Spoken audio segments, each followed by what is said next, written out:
Hit it, Phil. Da-da-da-da-da-da-da. Can it be the breeze that fills the trees with rare and magic perfume? Oh, no, it isn't the breeze. It's Jackson time. La-da-da-da. Stay tuned.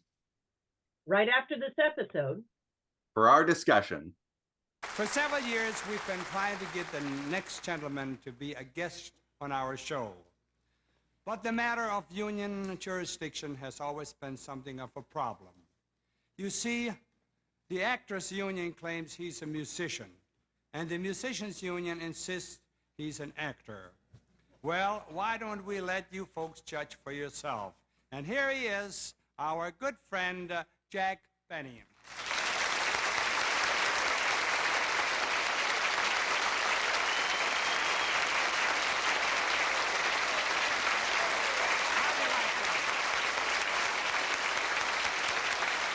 Thank you. Listen to that applause. I'd like to get a hand like that. Thank you.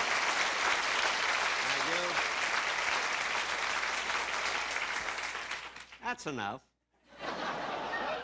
Ladies and gentlemen, I must say I'm very happy to be here this evening on the Lawrence Welk Show, so that I can return a great favor that Mr. Welk did for me by appearing on one of my specials. This was quite a while ago. You see, he came on my show for nothing.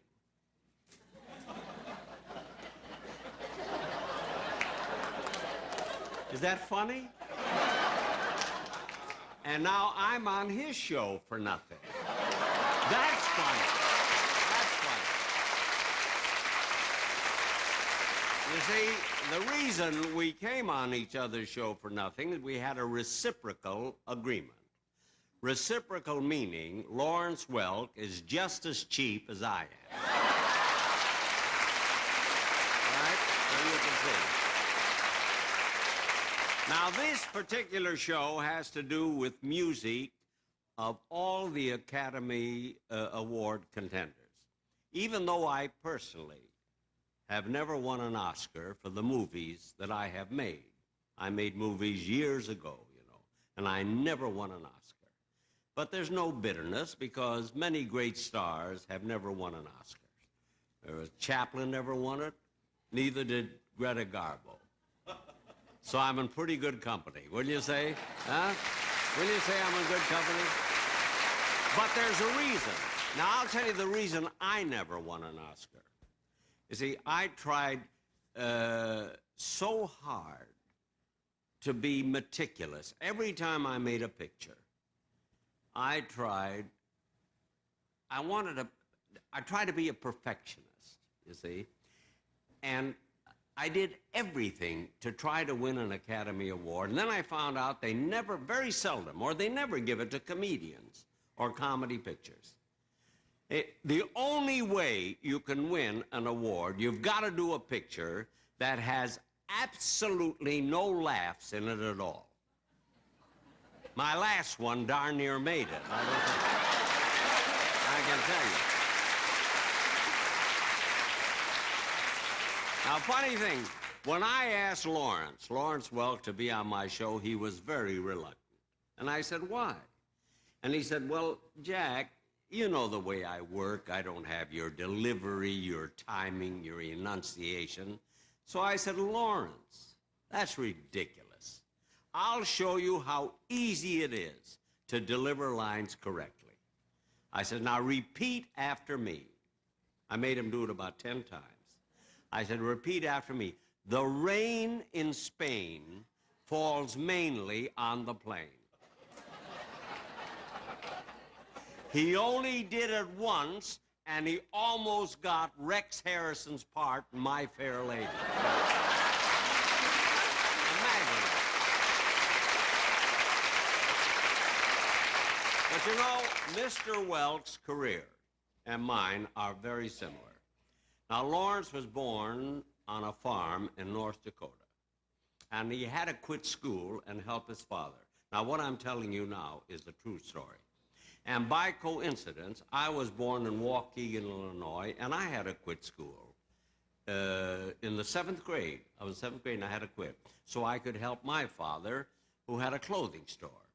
But Lawrence Welk and I both wanted to be in show business. Now, we didn't know each other then, of course. So his father, Lawrence Welk's father, sold a cow and bought him an accordion. That's how he got in it. Now, my father, wait a minute. Wait, I'm not through yet. My father sold a blue double-breasted suit and a violin so I could go in show business. The only difference is my father sold the suit and the violin to me. I had to pay my own price. In fact, my dad didn't even fix the sleeves on the suit. On the suit, that is. The violin doesn't have sleeves, you know. Now, the first time I ever heard Lawrence Welk, I was playing in Pittsburgh, Pennsylvania, and lived at the William Penn Hotel. Now, I was going into the dining room, and I saw a sign that read, it says, Lawrence Welk and his champagne music. So I went in thinking, naturally, the sign meant that they were going to give away free champagne. Wouldn't you think that? Turned out not only did I have to pay for the champagne, but I got drunk from the bubbles. Just imagine. Well, anyway, ladies and gentlemen, I'll tell you what I'm going to do now. I think this being a musical show, I think it's only proper that for me to play a violin solo and to be accompanied by, thank you, by Lawrence Welk and his orchestra. I'm going to prove that I'm a violin. May I have a... Jack, just a second. Before we play anything at all, I want to thank you very, very much for being on my show. Well, you're welcome, Rex. I mean, Lawrence. You see how he fooled me? Can I have a violin here? Thank you. Is this a first or a second violin? Which is... My third. Huh? My third. They come. You know what? I'm going to play something I never play. That's my own theme song, Love and Bloom. I never play it because I hate it. I hate that number, Love and Bloom. It has nothing to do with a comedian, you know. Can it be the trees that fill the breeze?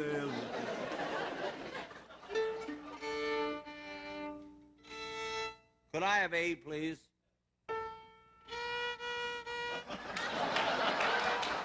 That's fine.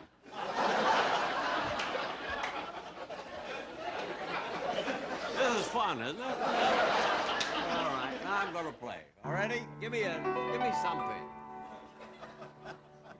Give me an andante.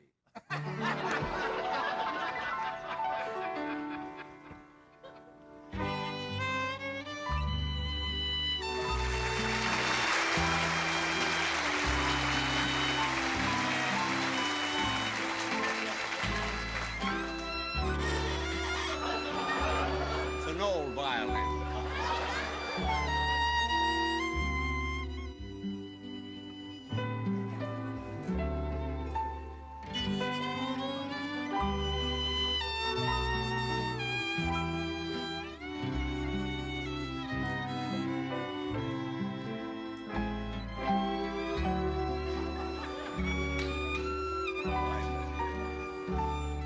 So you want to hear something? Wait a minute. I gave a concert last week in Jacksonville, Florida. And, you know, when I give concerts, they're for charity. You know, they're benefits. I do them for nothing, you know. Honest! So, and they charge...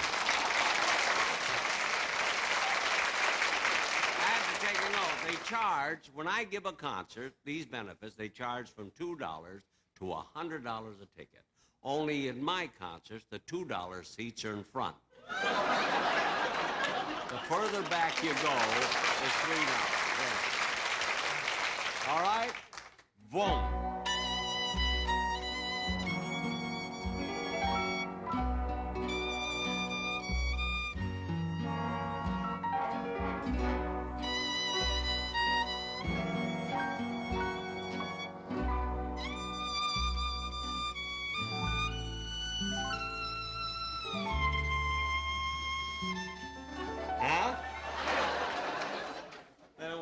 a minute. It's a real Stradivarius violin, you know, it's written in there. It says Antonio Stradivari, area code 213.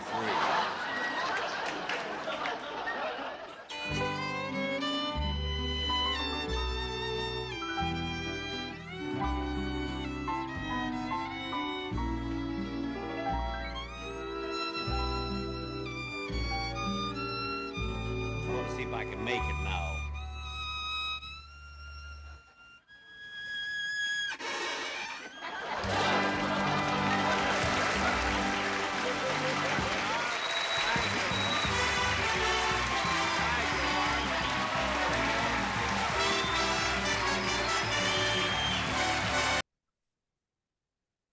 Well, hello again.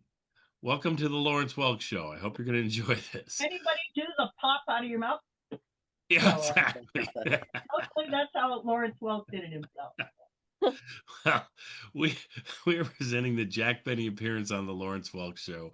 Jack had Lawrence Welk on his show maybe a year earlier, maybe more than that, year and a half or something.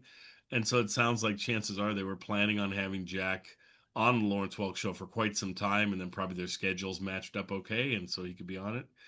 I'm glad he's on this one. It's a salute to the Oscars, right? Is what the show is. So if you're going to watch a Lawrence Welk show, this is not a bad one to watch. Though for me, it's still difficult to watch the Lawrence Welk show. So, but at least Jack's piece shines for sure. And we're probably going to bring Jack's piece up front so that you get a chance to watch it and see it there. But let's go around and introduce our folks today. We have Hope Sears. Hey, Hope. Hello. So glad you could join us, Hope. And we have, of course, Kathy Fuller Seeley, whose new book, by the time you see this, your new book is going to be out, volume 4. Hold up volume 1 there so they can see it. Like this, only orange. Only it's orange, yes. And so you have that one, and you have a green one, and you have a yellow one. Yellow one. That's right. That's right. So, and you're on volume 4. All 4 volumes are excellent if you like to read Jack Benny scripts, because that's what they focus on, are these lost scripts where you have now we have the script we can read, but we've lost the audio is gone. So it's the only way you can enjoy the shows. And if you read them to yourself and you're a Jack Benny fan, you're gonna be able to hear Jack's voice in your head and everything, and they're great. So I love them. I'm so thankful.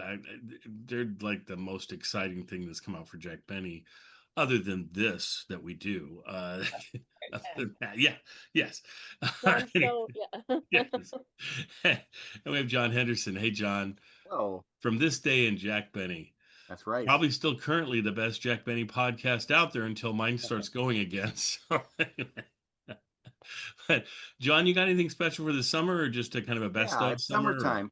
Well, it's This Day in Jack Benny, so I usually do episodes from that time of year. And of course, in the summer, Jack Benny wasn't on, so you have to come up with something else to do. So I'm doing bonus episodes where either Jack Benny is like a guest on another program or some other sort of interesting novelty thing. So to start off the summer, I did a strange record where Dennis Day reads the story of Snow White. And I thought, with the Snow White movie having come out and flopped or whatever, this would be an alternative to that.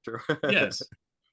I don't think I've ever heard that. So I'll have to search that out on your podcast or whatever. But is it on your regular podcast that I can get It to? It is, yeah. It's just like one of those read-along stories, like how Disney put out these books with records or whatever. So yeah, it's interesting and unusual. Yeah. Does he sing anything? Oh, I don't think so. Okay. I think the way I can't quite remember. I think the way it works is you have like the story on one side and then like songs from the movie sort of duplicated on the other side or something like that. So yeah. I mean, it would have been the most enjoyable record ever if we had Dennis Day singing "Someday My Prince Will Come." Yeah. Well, actually, it's not even just one record. He had done like 2 or 3 records, so I sort of put them all together because they're shorter stories, shorter records. Sure. Nice. That's exciting. Okay. Fantastic. So a great place to tune in this summer is John's podcast, This Day in Jack Benny. Anyway, let's get started with the Lawrence Welk show with Jack Benny featured on it, and see what people thought.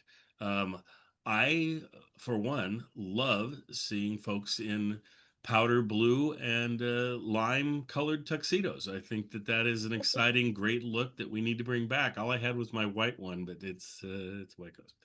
So, Right. yeah. Well, Kathy, what did you think of this show? Right. My proms in 77 and 78, my date wore a celery Oh, green one wow. year and powder blue the other. So, oh yeah. Nice. And did you guys And dance little to a Jenny lot of Smack. Lawrence Welk numbers? Yeah. So I was just impressed. Thank you.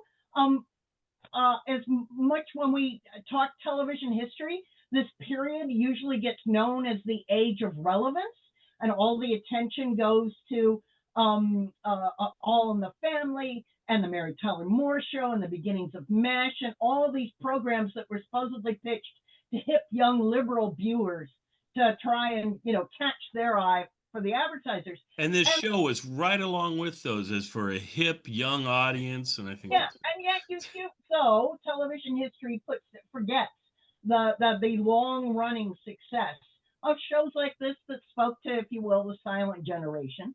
And yes. so it's kind of fascinating to see what made this show so popular and the fact that it's still on television today.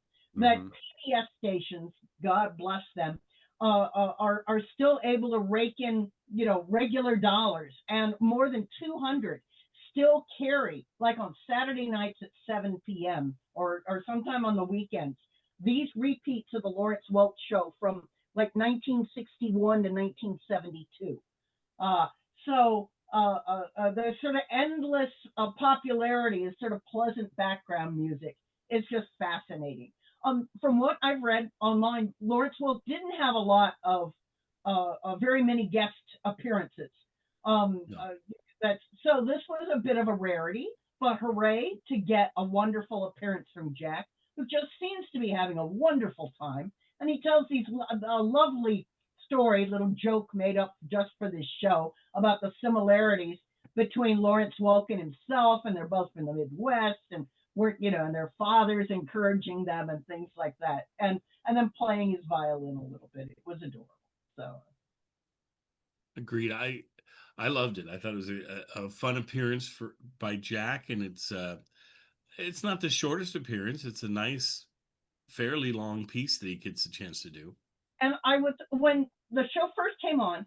I mean, first started listening to it, and they say, "Oh, we're celebrating the Academy Awards," and I said to myself, "Oh, how ironic!" Because Jack, always talked about that he never won Yes. an Academy Award or was Yeah. even nominated, and then the wonderful fact that he actually did talk about that uh, Yeah. Yes. uh, in his appearance was wonderful.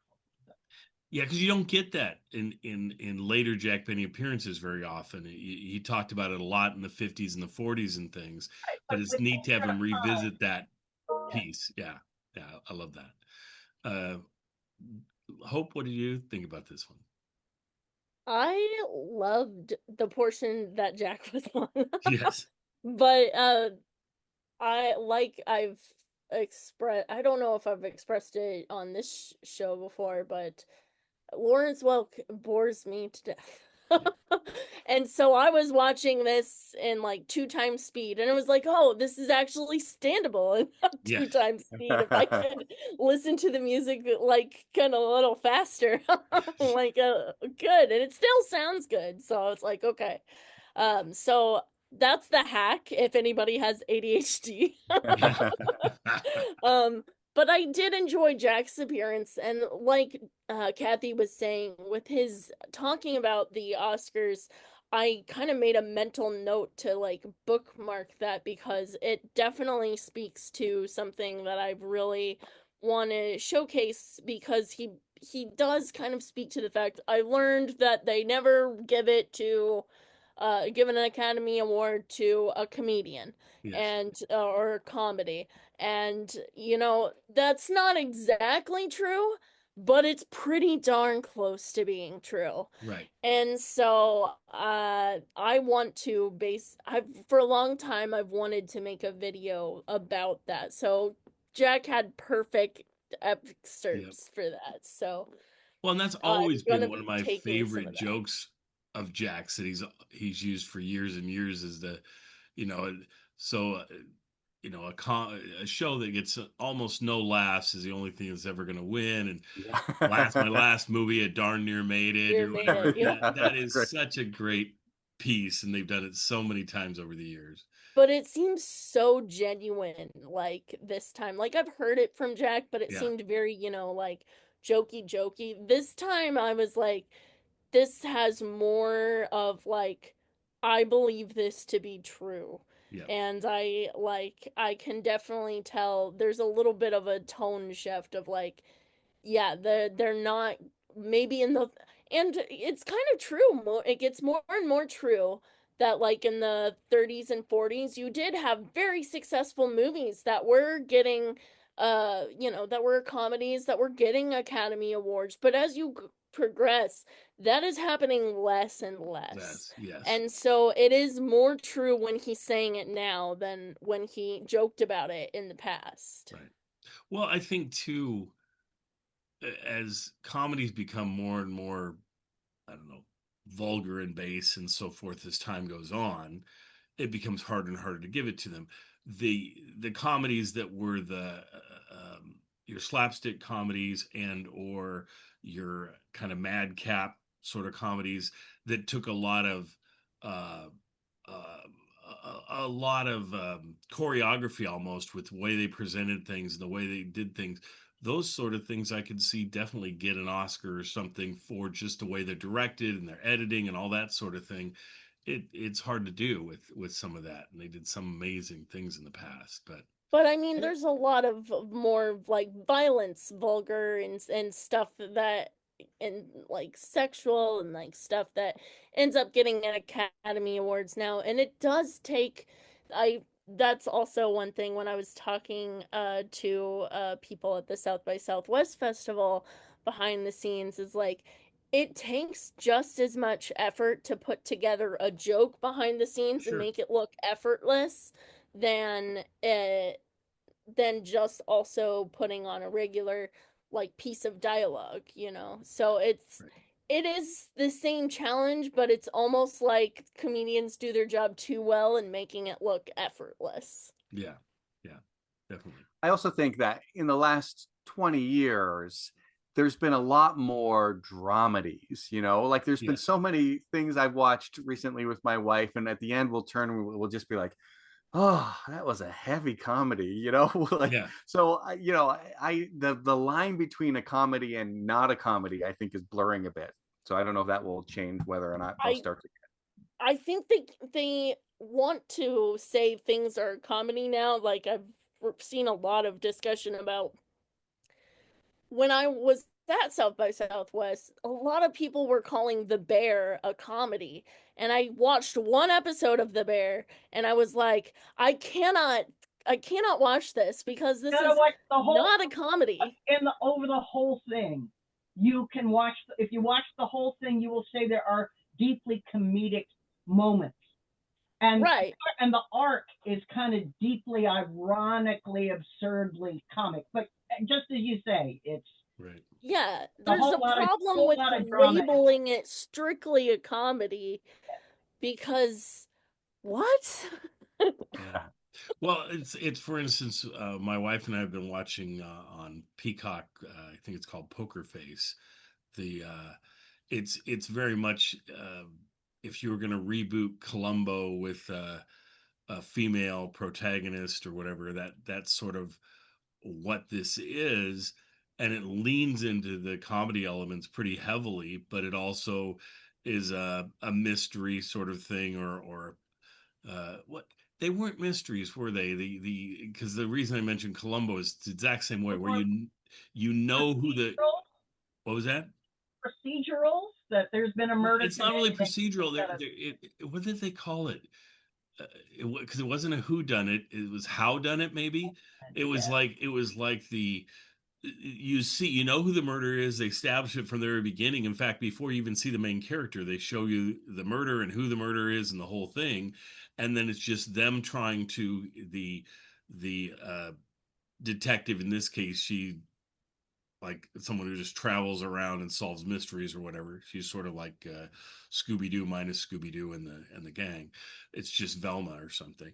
But the Like but Nancy the Bruin. yeah, no, but it's just neat to see how she like corners them and outfoxes them and gets them to either admit it themselves, and then sometimes they go to jail, and sometimes they die, and sometimes uh they get some other punishment that's outlandish or whatever.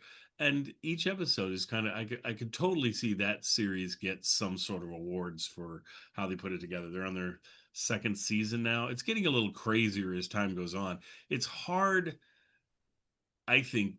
What seems to be really hard is when you hit that sweet spot with a dramedy sort of thing. It's hard to hold because you either slide more into the drama or you slide more into the comedy, and then sometimes you lose that sweet spot. And I think that's a little difficult. And I think they're sort of sliding maybe slightly more into the comedy on the last most recent episodes I've seen. But she gets big names, boy. There's some huge stars in that, and you get my wife and I, when we're watching a show like that, we're like, oh, they're okay. This star is going to be the killer because they're the bigger star. But in this show, you can't tell. They often have two stars that are big, and one of them just gets a really juicy part until they die, and then the other one is the perpetrator, and it's really hard to tell who's going to be who and things. So anyway, That's nice. interesting series. So where are we at with our Lawrence Welk show? I mean, they I enjoy with the Lawrence Welk show the how when they take on like a rock song and try and change it so you get like Yeah. I don't get no satisfaction. I don't get no satisfaction. Oh. And, and you're just like, okay, they've lost the entire song here, but it's like, Oh, whatever. okay. The only, I mean, Lawrence Welk may have done some of it successfully, but I don't like those in the Lawrence Welk show. But a modern band that I think does like a mixture of kind of putting old songs newer or newer songs older is Postmodern Jukebox, if you've ever heard of them. Mm-mm. They're amazing. They have some really great songs. I've gone to see them in concert once. They're pretty popular on the interwebs. So Wow. if you want to check them out, they have some great mix-ups that they've done. Yeah, That we is don't great. do the interwebs. Kathy and I just watch PBS. So that's Lawrence Welk on PBS. So yeah, that's that's right. but if you think that if a long-standing desire for music like this goes into the beautiful music radio stations and like Muzak, and so there is a certain portion of the population that wants to hear sort of lovely, soothing things that maybe they've heard the melody and whether I mean, so some people want their Xanax in musical form, and Yeah. so Yeah. They say that's very therapeutic. Yeah. Yeah. Like even classical music has like certain properties. They always do study on classical music, how it helps the brain, helps. I don't know how legitimate this is, like helps some people with cancer, like, so Wow. yeah. classical music. But my former in-laws used to drive long distances across the Midwest, tuning into beautiful music stations, and it's Yes. just how did the driver not just sort of keel over upon And fall asleep. I would have definitely. Yeah. So more power to them. Well, Hey our John, friend you're John has come back. back. Hey, John. It's good to have you back. I felt so guilty because John just disappeared as we're talking. and your mic's still off. So John, can you hear us now? Apparently, John can't hear us. He's got nothing. Uh, I'm so glad he came back to join us. We can all look at John. Look at he's a handsome man, that John. And oh goodness, and his name is so clear. Look at that font. I think that's one of the better fonts that they have. Let's talk about fonts for a while. Talk about your pup. And we have a visiting puppy. Oh my gosh. What? And that is Jack. We have Jack is actually on the show. Hi, Jack. And John's back again. I'm back. I finally made it back. And you can hear us and we can hear you. Yeah, finally. My computer crashed, so now I just switched to my phone and technical troubles. But I think they're doing construction in my neighborhood and it's really throwing everything off. It's okay. That explains this week. Why are you off all the other weeks? Yeah. Anyway, John, did you have anything you wanted to cover that we didn't haven't already talked about? Well, I don't know because I was gone when you were talking about everything. But let me tell you about the Lawrence Welk show. I was really looking forward to watching the Lawrence Welk show. It is infamous. Like if nothing else, the Stan Freberg single. Stan Freberg did a single where both sides is just him making fun of the Lawrence Welk show. Yes. And then we recently, for this channel, watched the Lennon Sisters program. Yes. And I loved it. So I'm like, I've heard of Lawrence Welk. This is right up my alley. This is going to be the greatest show that I've ever seen. And so then I watched it. And, it started out pretty well, Yeah. But as a whole, I would say it did not live up quite to my expectations. Okay, so it starts out with the first opening number, great. Fun, cheesy, and then it goes into High Noon, which I love that song from the movie High Noon.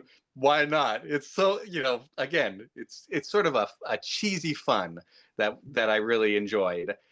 Even the next song, I can't remember what it was. Buttons and Bows. Great. Buttons and Bows, which Dennis Day sang. So that's right. Then they get to Three Coins in the Fountain. Hated it. Dull, boring. Then they come back with the dance number where the dancers are being sort of overwhelmed by the smoke machine, which was just delightful and fun. And then Jack Benny comes. Now, the Lawrence Welk show is really a music program, so it's sort of a stretch to even bring Jack Benny in at all. So I thought it was great that they had him and fun. Oh, am I on? Sorry, my computer is now finally logged back in. It's great. We have John here. John, what do you think of this show? I don't know. I wonder if apparently John's not responding, so I'm so sorry. Ghost John is in the building. Recording in progress. Hey, it works. All right. Let's see if this works. Am I still good? Multiple Johns. I liked it. Well, that helps because I got my notes on here. Jack Benny comes on and he does his sort of his chatting, his stories. I don't know. I feel like they were a little slow, a little hard to get out there. But when he starts to pick up the violin, then he's in his element. And his playing was fun and hilarious. And his little asides and little comments are just so honed and perfect. And I loved it. At about the 40-minute mark of this show, I hit the wall and I was like, oh boy, I don't know what more. It was just, I don't know, just kind of lifeless a little bit. Yes. So, I mean, it still had its moments. The big problem was it was not bad and cheesy enough to make fun of, but not good enough to enjoy sincerely. So that was the real problem. It's really in that uncanny valley. Yeah, it's just that bad spot in between. Did your all's versions have the very long padding from the very happy PBS person who wants to interview the? Oh yes. Oh yeah. That to me was the cheesiest part. Oh, it was a wonderful time. Yeah. I'm trying to decide whether I cut her out or leave her in. I don't know. Yeah. Probably cut her out. Maybe throw her in. Those were all put in for the PBS versions. So to take out the original commercial breaks and to fill it in. So agreed. But the show, I don't know. Sometimes pieces of it hold up, pieces of it don't hold up. I mean, it's true of lots of things from this time frame and things, but And really, if you're John, thinking I about do it, have a question for you though. okay. Do you know the way to San Jose? Yeah. A See, lot of we could break into song right here. This is great. Actually, my favorite part were the people dancing that I understand was a regular part of the show. And they said that Lawrence Welk would come and dance with some of the women, and they would all line up for their chance to get to dance with Lawrence Welk. So that was a kind of sweet part Yes. to think of the great grandpas and grandmas of the world. Yep. No, I Uh, the way it was produced though is it's so interesting. Like when the tap dancer comes out, they added in the sound of tap dancing on top of his actual tap dancing. Like those little things are pretty funny. I thought it was fun from a sort of a historical. I mean, some of these Oscar themes are sort of a stretch. Like they said that one song, it really looked like it was going to win an Oscar. So here it is. yeah. And then the other, I don't think it was an actual winner. And then the other one was an upcoming one where it's like, we think this might win an Oscar, which turns out it did. I looked it up and Oh. it would go on to win an Oscar. Well, that I was really curious that they didn't play songs from the 30s or 40s. That these were pretty much all contemporary songs Yeah. from like Love Story and the Right, theme from right. Patton or whatever, just prettied up. So Yeah. I thought that attempt to be au courant, one took over the line indeed, and yet appealing to their fan base. Well, yeah, I think to me that was kind of a problem with the Lawrence Welk show in a way. I think I would enjoy it more if they would have sunk into songs of the 30s, 40s, and even 50s instead of so much wanting to present their Lawrence Welk's version of current songs and things. I just think I mean sometimes the cheese factor is like you go okay well I can enjoy this as they're trying to do a current Carpenter song or something, or even better yet, like a Led Zeppelin song or something. But it's just yeah, yeah. yeah. But I do think like that's exactly what my wife thought. She's like, "Can you explain this to me? Like, what is the appeal? What are they doing? Like, why is Yeah. this show?" And I said, "Well, think about something like American Idol or The Voice or something like that, where you've got these sort of live moments of performances of popular songs of the day. So maybe that's sort of the Yeah. appeal." But I think, if anything, it's really more like this is the kind of show that you can have in the background. For live TV, you have it on. Oh, that's neat, and then you're doing your own thing. It's really hard to just sit and watch. It's It's oh, please go. no, I feel like it gives off HGTV vibes. It's like in the back room at the doctor's office, and it's like perfect for that. Yeah. Yeah. If you think that for many years it was on Saturdays at 7, who was home Saturdays at 7? The great My grandparents. They're just Right. they're dozing after they've had their dinner. Yeah. You got a night before the TV. Bonanza's going to be on in a while or whatever. But Yeah. if you think that raging hormone 17-year-olds are not going to be home, but I was kind of wondering there, indeed, in this choice of music, if one you could get paid to, could Lawrence Welk have pocketed some money from music producers? That's what I'm thinking too. It's a way to put their music, the more current music out there. But Maybe to get some then kickback. ideologically, could you think of this as a fascinating way of getting these same great grandparents who hate hippies to actually be cool with Love Story? Is this in a way Sure. a sort of cleansing and removing and washing out of the younger generation to make it's okay. It's still I could see that. Commercials from 1970 that kind of do the same thing I about can see let's that. show you beautiful pictures of hippies and then grandma and then Coke. So I can definitely see that. Yep. Knowing my family as goodness, a Lawrence Welk type family. I could definitely see that being the case of like, look, it's okay because the Lawrence Welk has it on, so like can't be that bad, you know. Well, I also wonder if the rural purge helped this show in like this time frame 72, because in about 70 71 you've got the Rural Purge where you lose Beverly Hillbillies, Petticoat Junction, Right. uh, Andy Griffith's show, maybe RFD, But the this show got Green canceled. Acres. All those shows are gone, But and this so show for got an audience that likes that kind of thing, I could see them switch over and go, well, at least Lawrence Welk is still on, and we can watch that. But I don't know. Not much But Kathy? longer though. it didn't. I think in '72 it was canceled. Oh, 72 really? is what? It It was was, canceled. and then went syndicated. I think it went Yes, but syndicated it for was canceled because it was part of the Real Purge. It was purged, exactly, but it exactly. survived the purge, and they said we're going to go syndicated. I'm saying, did it benefit in syndication because it was still on, and people could still watch it, where those other shows were just gone, right? Right. Well, Well, what was happening on network TV was the FCC ruled that local stations had to be given back those hours from 5 to 7, and they pushed the start of prime time up to 8. And so they had hoped that local stations would make their own programming. But this is where Wheel of Fortune and Jeopardy and things like that come from, is that local mhm. stations didn't have the money to Right. produce content for 2 hours. So things like Beverly Hillbillies reruns and Lawrence Welk and all, and as I said, eventually Wheel of Fortune and things like that, Mhm. entrepreneurs came up with syndicated programs that local stations are going, oh, thank God. Uh, we'll just purchase this package.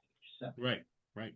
I remember that. I remember watching a couple of those in the early 90s being like, "Wait, wasn't this canceled?" Mhm.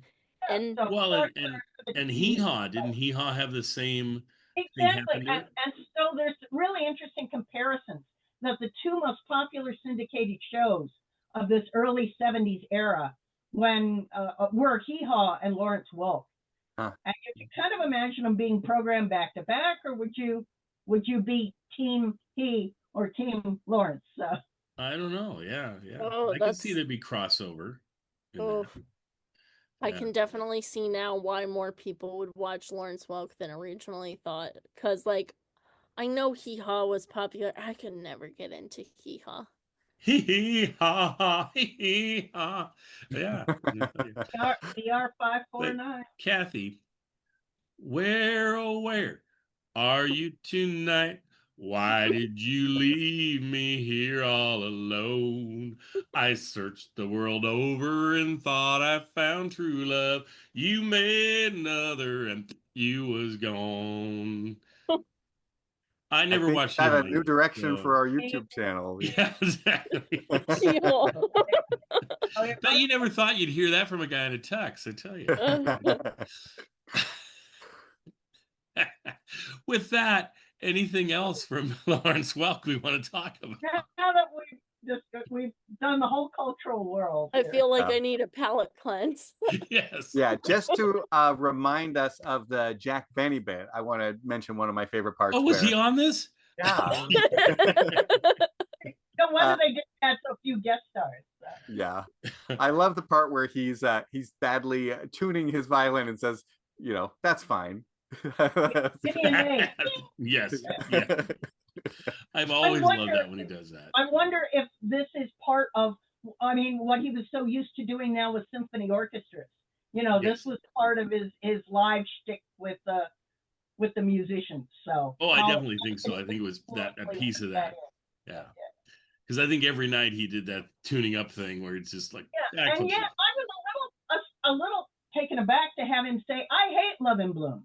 I mean, I know it's Yeah. a joke, what's the song about, but it's like, oh, really? You hate Love? Yeah, and he says, I never play it, right? So, but he used to play it all the time in the 30s.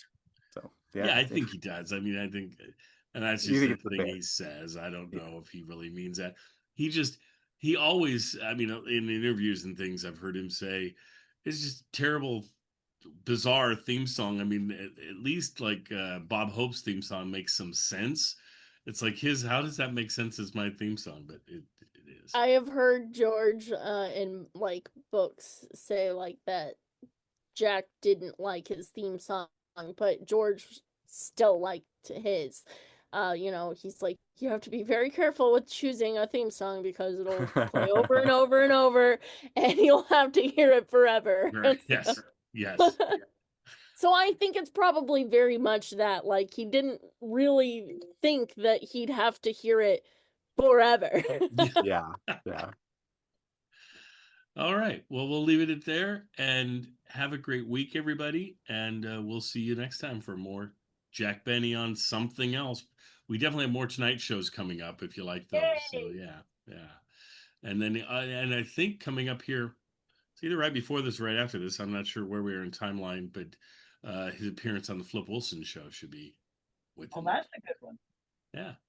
All right. See you folks later.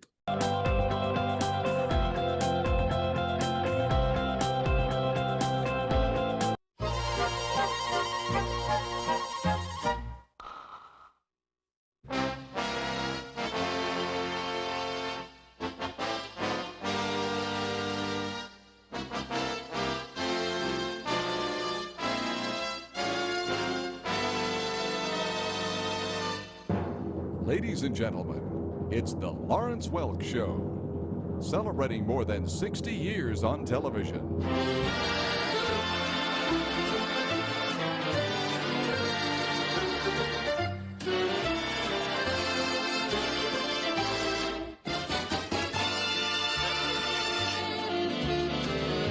Now sit back and enjoy the show selected especially for public television.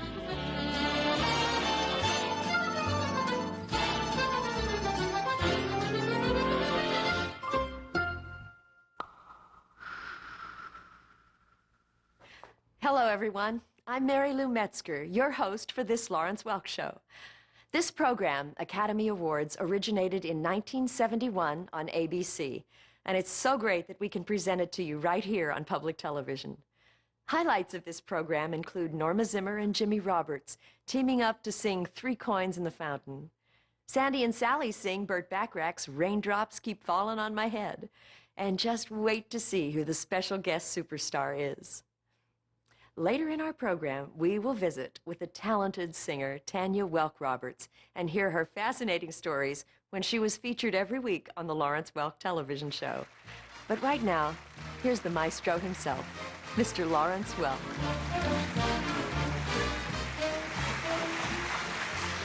Greetings, my friends, and a warm welcome.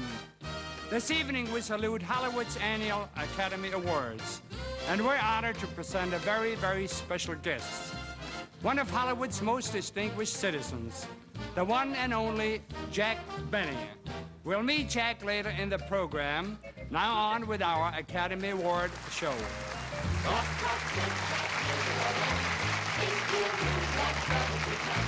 Anyone knows an ant can't move a rubber tree plant, but he's got high hopes. He's got high hopes. He's got high apple pie in the sky hopes. So anytime you get low, instead of letting go, just remember that ant.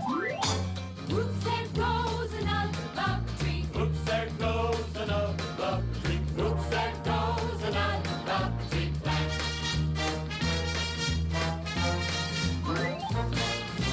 Once there was a silly old ram, thought he'd punch a hole in the dam. No one could make that ram scram. He kept butting that dam, 'cause he had high hopes. He had high hopes. He had high apple pie in the sky hopes. The problem's just a toy balloon. They'll be bursting soon. They're just bound to go pop. Whoops, there goes another pop and flop. There goes another pop and flop. There goes another pop and flop. Flop.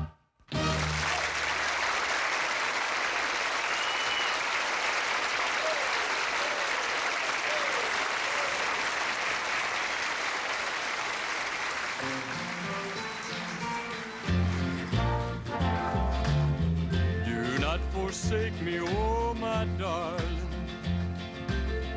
on this our wedding day. Do not forsake me, oh my darling. Wait, wait, Lord.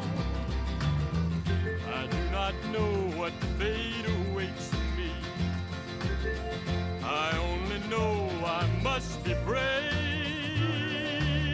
and I must face a man who hates me. Or lie a coward, craven coward, or lie a coward in my grave. Oh, to be torn twixt love and duty, supposing I lose my fair-haired beauty. Look at that big hand move along, near in high noon. He made a vow while in state prison, vowed it'd be my life or his, and I'm not afraid of death, but oh, what would I do if you leave me? Do not forsake me, oh my darling. You made that promise as a bride. Do not forsake me, oh my darling. Although you're grieving, don't think of leaving. Now that I need you by my side. Wait along, wait along, wait along, wait along, wait along, wait along, wait along, wait along.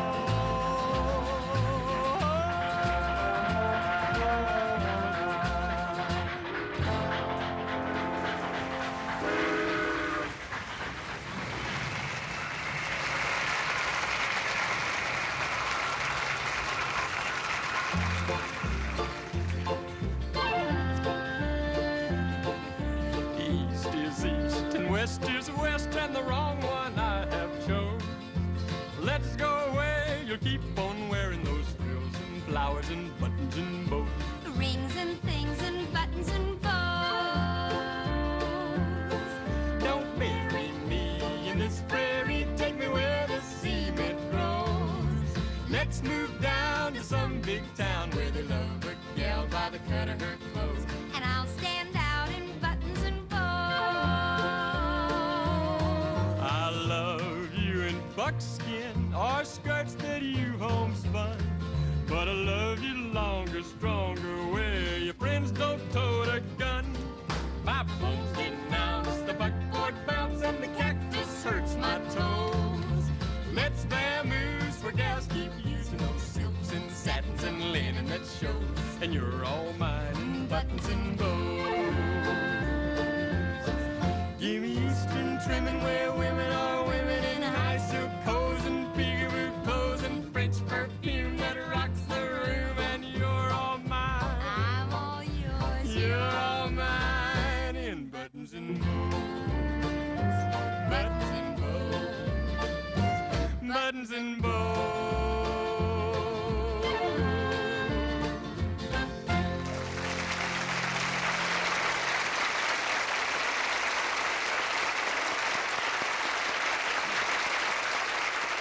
And there you heard some winning songs from the past and two young people who are always winners, our wonderful young husband and wife team, Guy and Rolna.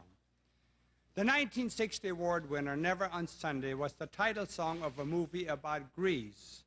Just to give you, or to give it an international flavor, it will be played by our happy Norwegian Myron Florn with the help of our Escondido Brass.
lovely champagne lady Norma Simmer and her popular singing partner Jimmy Roberts bring you another Oscar winner.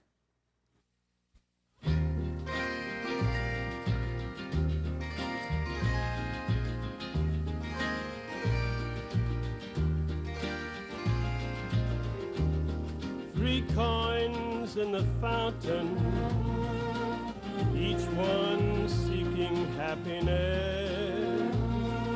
Thrown by three hopeful lovers, which one will the fountain bless? Three hearts in the fountain, each heart longing for its home. There they lie in the fountain, somewhere in the heart of Rome. Which one will the fountain bless? Which one will the fountain bless? Three coins in the fountain, through the ripples how they shine. Just one wish will be granted, one heart will wear a valentine. Make it mine, make it mine, make it mine. Make it mine, make it mine, make it mine.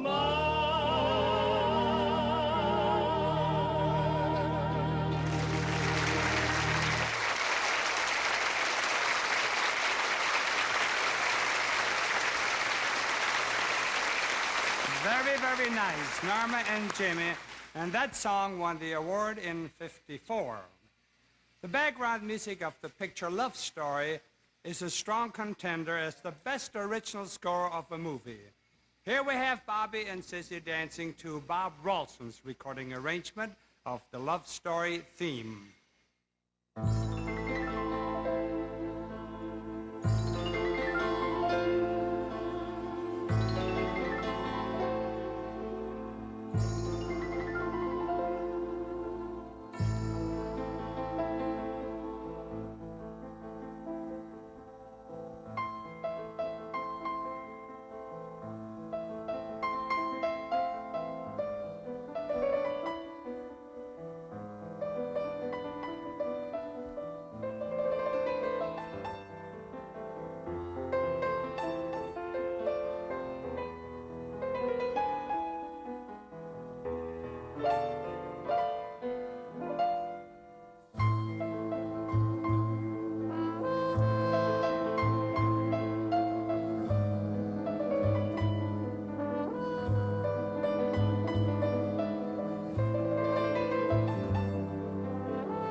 Beautiful music, beautiful dancing. Thank you, Bob Ralston, Bobby, and Sizzy.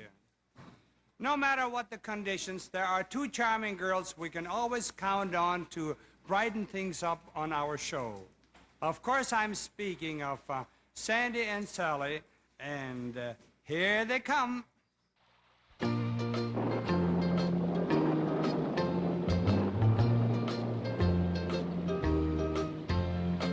Raindrops keep falling on my head, and just like the guy whose feet are too big for his bed, nothing seems to fit.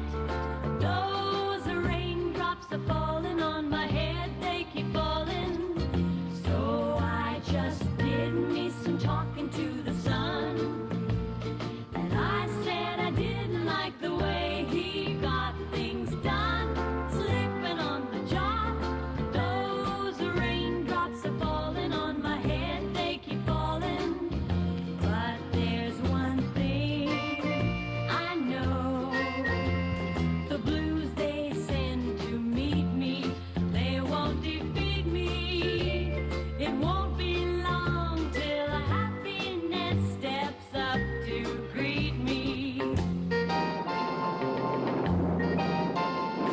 Raindrops keep falling on my head, but that doesn't mean my eyes will soon be turning red. Crying's not for me, 'cause I'm never gonna stop the rain by complaining. But there's one thing I know, the blues they send to meet me, they won't defeat me. It won't be long till happiness steps up to greet me. Raindrops keep falling on my head, but that doesn't mean my eyes will soon be turning red. Crying's not for me, 'cause I'm never gonna stop the rain by complaining. Because I'm free, nothing's worrying me. Nothing's worrying me.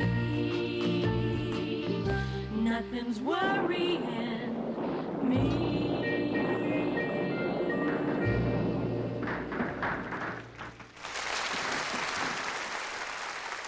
For several years, we've been trying to get the next gentleman to be a guest on our show. But the matter of union jurisdiction has always been something of a problem. You see, the actors' union claims he's a musician, and the musicians' union insists he's an actor. Well, why don't we let you folks judge for yourself? And here he is, our good friend, Jack Benny.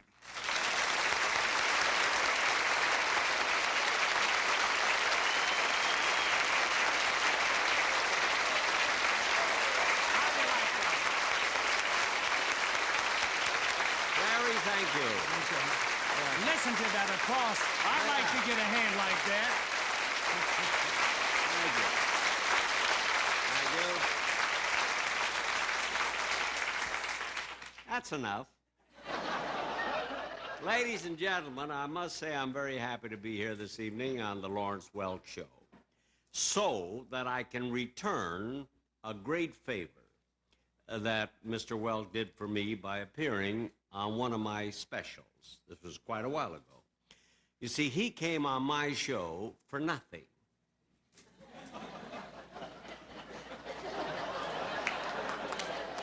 Is that funny? And now I'm on his show for nothing. That's funny. That's funny. You see, the reason we came on each other's show for nothing is we had a reciprocal agreement. Reciprocal meaning Lawrence Welk is just as cheap as I am. Right? So you can see. Now, this particular show has to do with music of all the Academy Award contenders. Even though I personally have never won an Oscar for the movies that I have made. I made movies years ago, you know, and I never won an Oscar. But there's no bitterness because many great stars have never won an Oscar. Chaplin never won it, neither did Greta Garbo. So I'm in pretty good company, wouldn't you say? Huh? Wouldn't you say I'm in good company? But there's a reason. Now, I'll tell you the reason I never won an Oscar. You see, I tried so hard to be meticulous. Every time I made a picture, I tried to be a perfectionist, you see. And I did everything to try to win an Academy Award. And then I found out they never, very seldom, or they never give it to comedians or comedy pictures. The only way you can win an award, you've got to do a picture that has absolutely no laughs in it at all. My last one darn near made it. I can tell you. Now, funny thing, when I asked Lawrence Welk, to be on my show, he was very reluctant. And I said, why? And he said, well, Jack, you know the way I work. I don't have your delivery, your timing, your enunciation. So I said, Lawrence, that's ridiculous. I'll show you how easy it is to deliver lines correctly. I said, now repeat after me. I made him do it about 10 times. I said, repeat after me. The rain in Spain falls mainly on the plain. He only did it once, and he almost got Rex Harrison's part in My Fair Lady. Imagine it. But you know, Mr. Welk's career and mine are very similar.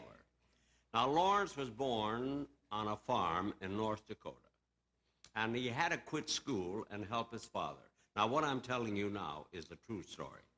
And by coincidence, I was born in Waukegan, Illinois, and I had to quit school in the 7th grade. I was in 7th grade, and I had to quit so I could help my father, who had a clothing store. But Lawrence Welk and I both wanted to be in show business. Now, we didn't know each other then, of course. So his father, Lawrence Welk's father, sold a cow and bought him an accordion. That's how he got in it. Now, my father, wait a minute. Wait, I'm not through yet. My father sold a blue double-breasted suit and a violin so I could go in show business. The only difference is my father sold the suit and the violin to me. I had to pay my own part. In fact, my dad didn't even fix the sleeves on the suit. On the suit, that is. The violin doesn't have sleeves, you know. Now, the first time I ever heard Lawrence Welk, I was playing in Pittsburgh, Pennsylvania, and lived at the William Penn Hotel. Now, I was going into the dining room, and I saw a sign that read, it says, Lawrence Welk and his champagne music. So I went in thinking, naturally, the sign meant that they were going to give away free champagne. Wouldn't you think that? Turned out not only did I have to pay for the champagne, but I got drunk from the bubbles. Just imagine.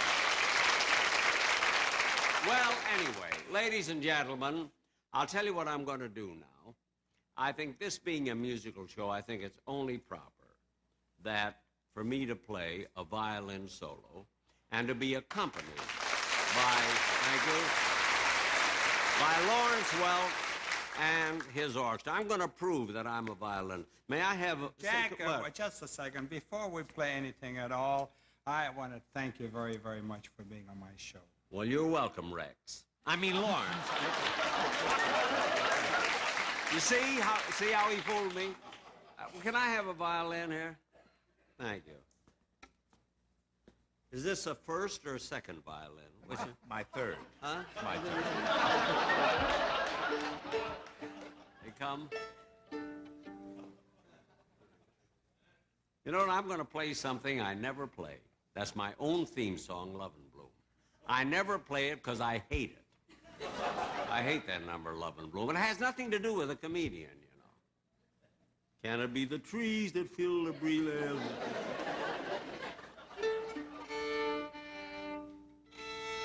Could I have A, please?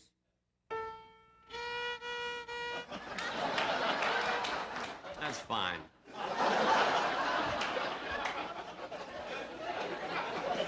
This is fun, isn't it? All right, now I'm gonna play. All ready? Give me something.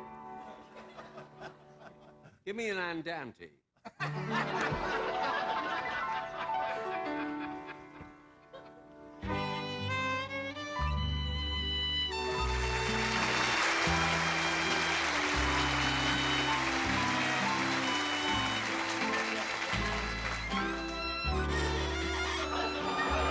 It's an old violin.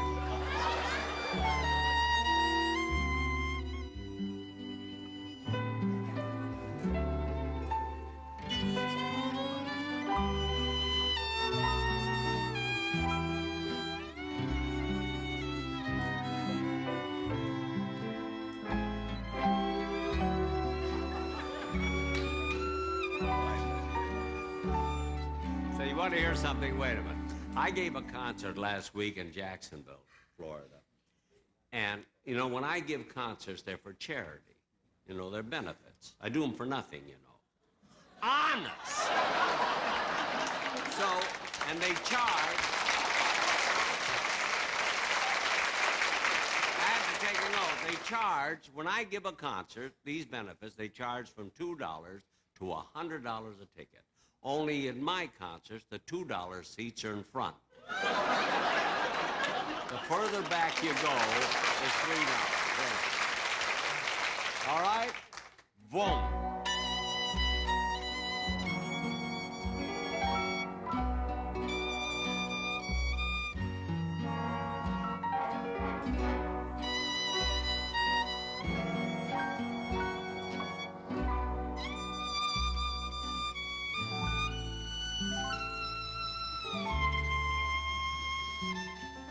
Huh?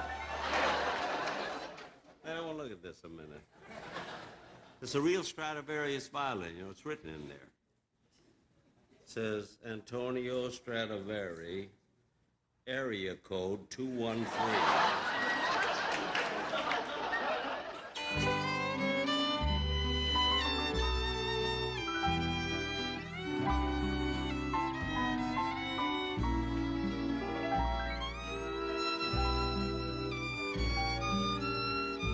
I want to see if I can make it now.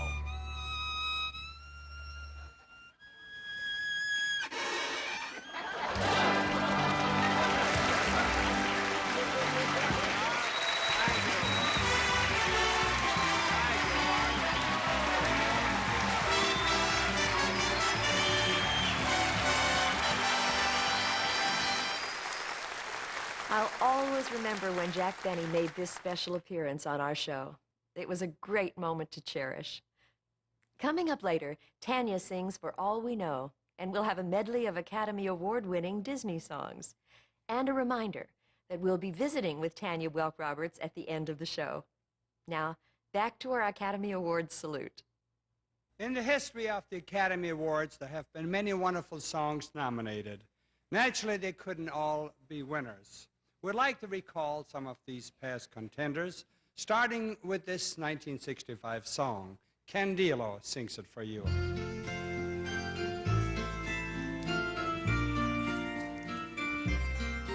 They say there's a tree in the forest, a tree that will give you a sign. Come along with me to the sweetheart tree. Come and carve your name next to mine. They say if you kiss the right sweetheart, the one you've been waiting for, big blossoms of white will burst into sight, and your love will be true evermore. They say if you kiss the right sweetheart, the one you've been waiting for, big blossoms of white will burst into sight, and your love will be true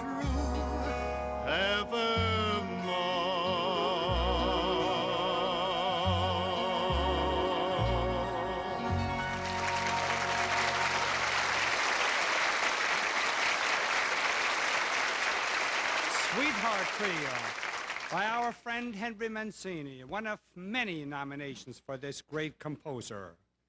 In '67, the song Georgie Girl looked like a pretty good bet to win an Oscar.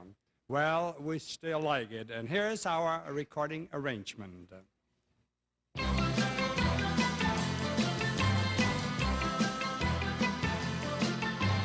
Hey there, Georgie girl.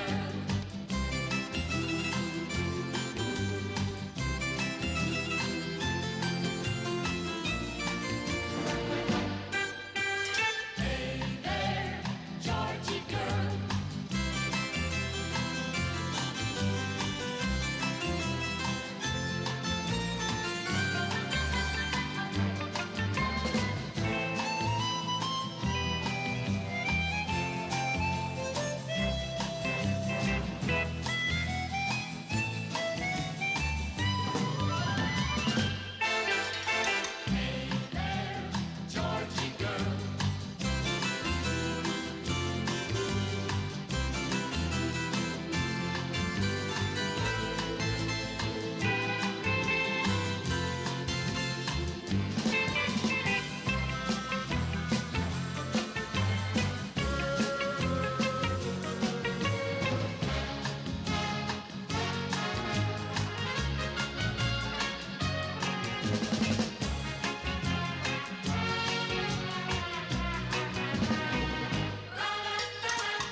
Hey there, Georgie girl.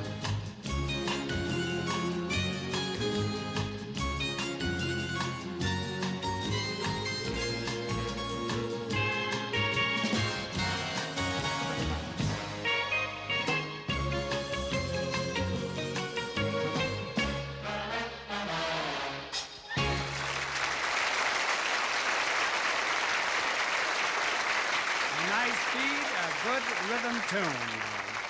Here's another fine song, one of last year's nominees. Rod McCune's great combination of words and music, Gene. Listen to Clay Hart's rendition.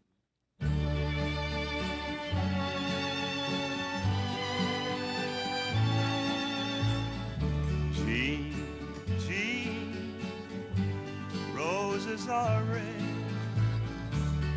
all of the leaves have gone green, and the clouds are slow, you can touch them, and so come out to the meadow, Gene. Gene, Gene, you're young and alive. Come out of your half-dream dream and run, if you will, to the top of the hill. Open your arms, Bonnie Jean, till the sheep in the valley come home my way, till the stars fall around me and find me alone. When the sun comes a-singing, I'll still be waiting my Jean. Oh, Jean, roses are red. All the leaves have gone green, and the hills are ablaze with the moon's yellow haze. Come into my arms, Bunny Jean, till the sheep in the valley come home my way, till the stars fall around me and find me alone. When the sun comes a-singing, I'll still be waiting for my Jean. Jean, roses are red. All of the leaves have gone green, and the hills are ablaze with the moon's yellow haze. Come into my arms, Bunny Jean. Come into my arms, my Bunny Jean.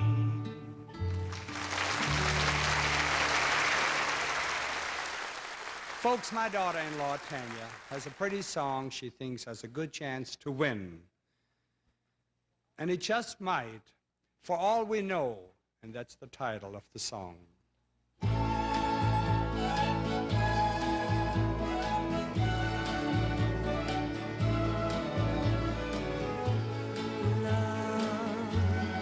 Look at the two of us, strangers in many ways. We've got a lifetime to share, so much to say. And as we go from day to day, I'll feel you close to me, but time alone will tell. Let's take a lifetime to say I knew you well, for only time will tell us so. And love may grow for all we know.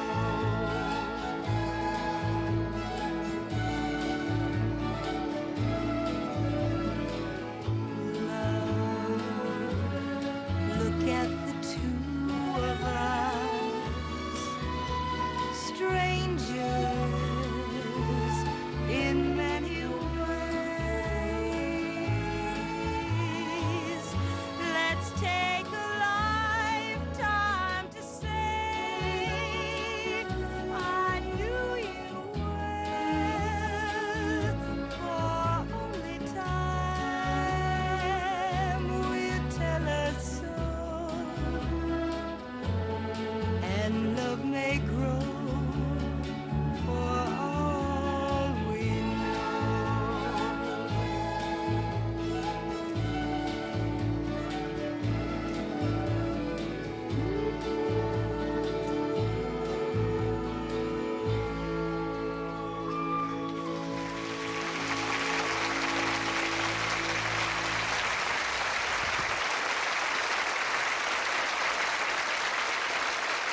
Tanya, I sure love the way you sang that song, and I really dig that Peking arrangement.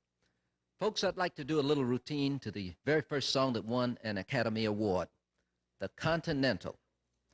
But just to make sure you don't mistake me for Fred Astaire, I'd like to point out he's a little older, a little shorter, and he dances a different style. Now that I've got that cleared up, boys, how about a downbeat?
on Arthur. Fred Astaire would be proud of you. While we're saluting the Academy Awards, we'd also like to pay tribute to the man who won more of these Oscars than anyone in Hollywood, the late Walt Disney. Here's a medley of winners from Disney's movies. Let's start with America's Sweetheart of Song, lovely Norma Simmer.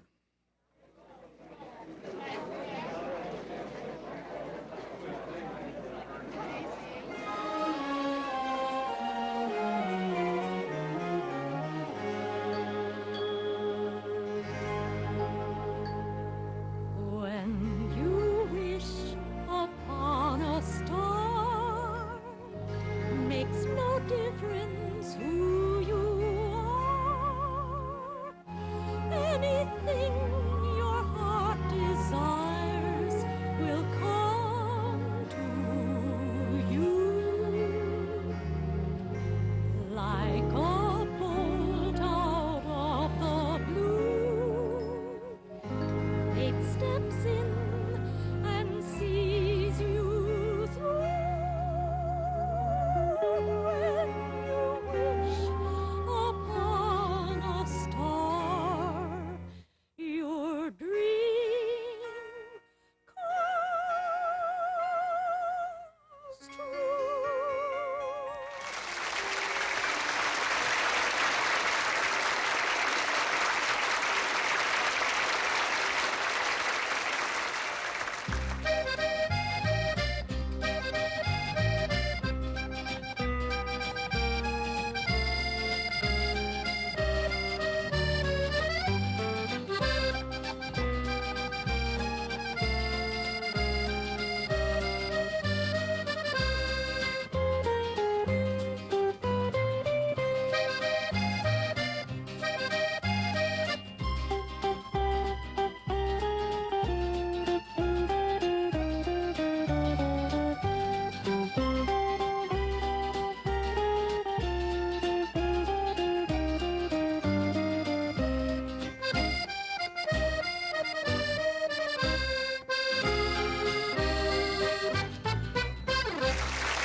Hey, Jack, what are you doing? Oh, zippity-doo-dah, zippity-yay. My, oh my, what a wonderful day. Plenty of sunshine heading my way. Zippity-doo-dah, zippity-yay. Mr. Bluebird on my shoulder. It's the truth, it's actual. Everything is satisfaction. Zippity-doo-dah, zippity-yay. Wonderful feeling, wonderful day. Oh, Jack. Now lead the boys, Jack. Here we go. Oh, yeah, that's it. What a night. Hey, hey.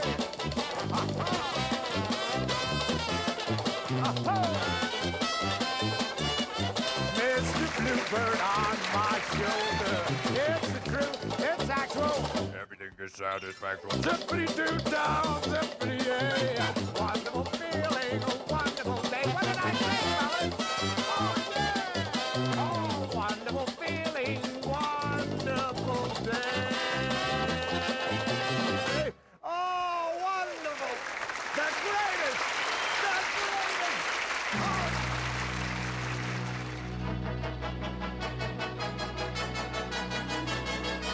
I'm free as the wind blows, as free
Thank you so much for joining us for our salute to the Academy Awards. Wow. Now, for something very special, Kathy, what do we have now? We've got a trailer for our upcoming episode. Wow. John, do you like trailers? Ooh, do I? All right, let's see it. Warning, this is an X-rated sketch. All viewers who would be easily shocked by a frank depiction of the depraved behavior of the jazz-mad children of the 1920s are hereby cautioned to tune out.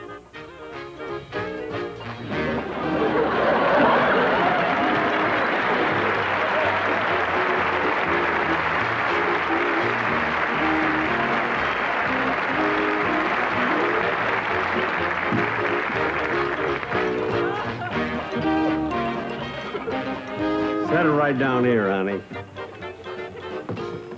Here's your tip.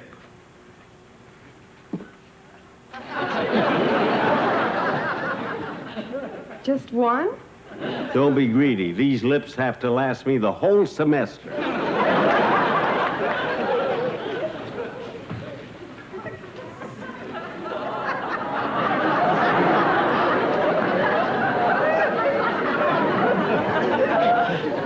I'm just a crazy, carousing, wild college kid who thinks of nothing but, I don't know.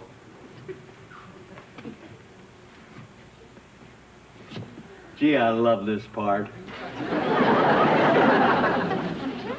Well, I might as well start packing. Or unpacking.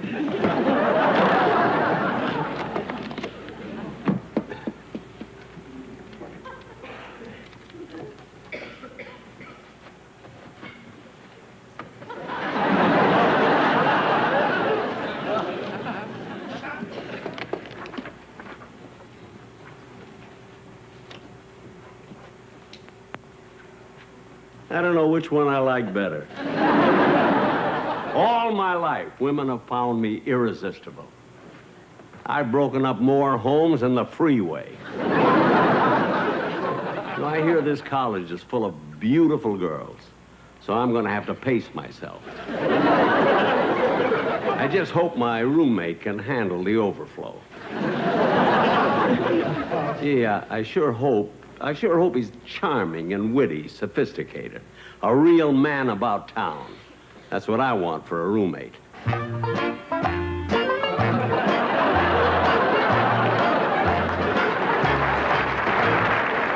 Howdy. They told me my stall was in here. I thought they canceled Hee-Haw.